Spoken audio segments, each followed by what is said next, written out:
The death of Kobe Bryant has been a big awakening for a lot of people. And the thing about death is that it does that. There's a story about the Knights of the Round Table. King Arthur directed them, I think it was King Arthur, somebody directed them to go find the Holy Grail. And the Holy Grail represents basically our connection to God, to Shangri-La, to eternal peace, to complete fulfillment, to reuniting to source, like that.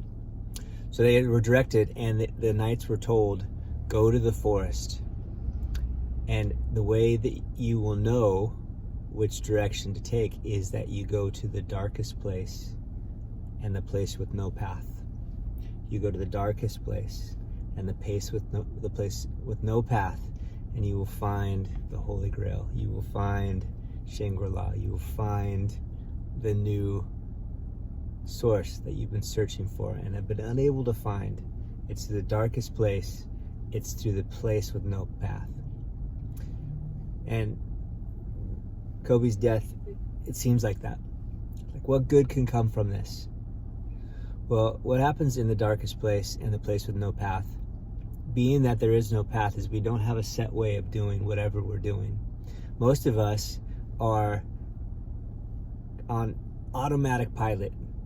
From the moment we get up to the moment we go to bed, we actually aren't thinking about anything. We are repeating thoughts, we're repeating actions, and unfortunately for the majority of people, the repeated thought are negative and fearful. Doesn't mean that that's you. We could be repeating positive. Either way, whether it's positive or negative, if you're just repeating the same thing and on a track, even if it's considered good in your world, it's still not what it could be. It's still less than infinite. So the darkest place is that place where we lay down our structure, we lay down what's supposed to happen, we lay down the thing that we are expecting to come. We lay it down, and in that empty space, whoosh, what happens is presence and grace and creativity and new life fill it up. The thing that about emptiness, though, is that it's scary. Death is the great uniter on this plane, because we all die. Odds are good, right? 1 out of 1 people die.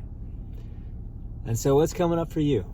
There's a few things that have come up for me with Kobe stepping into eternity out of form. This is one of the things. It is an opportunity for us all to consider, what are my patterns? Kobe was an inspiration in a lot of ways, obviously in the game of basketball. But the guy's work ethic is crazy, and he's able to accomplish so much more, and in the end, he's done so many shifts towards building his family, working with kids, spending his time and resources on things that are uniting rather than separating. Is it worthwhile? Kobe did it and then just died. Why would I even try? Some may say.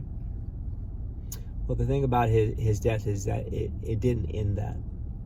And the things that we do on earthly plane, it's not just for the things. It's our intention to love that really counts, and that never goes away.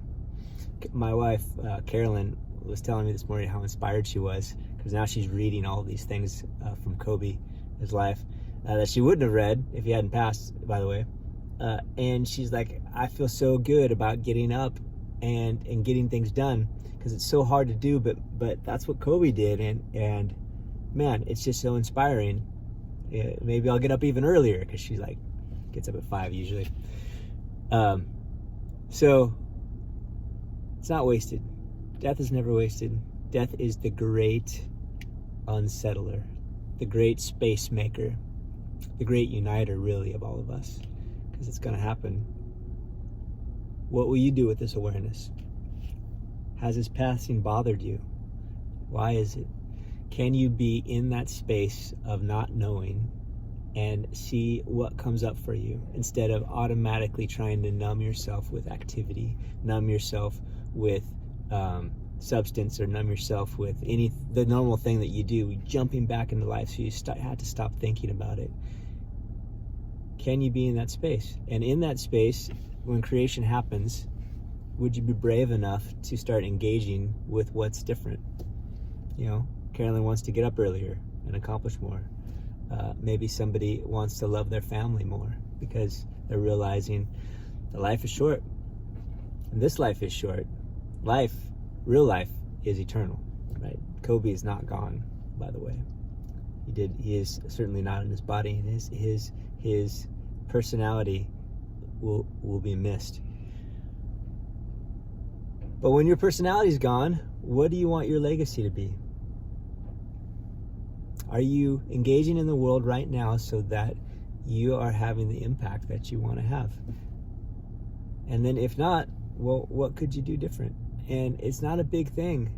Loving the people that you are already with, looking into somebody's eyes and say, I appreciate you.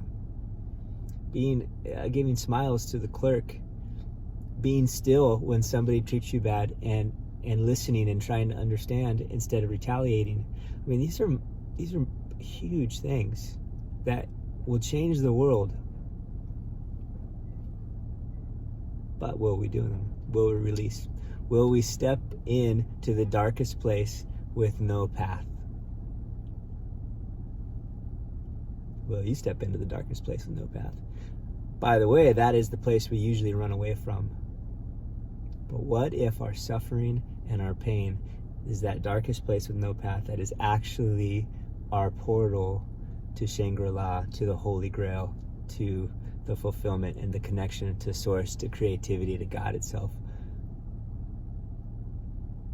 I think it is.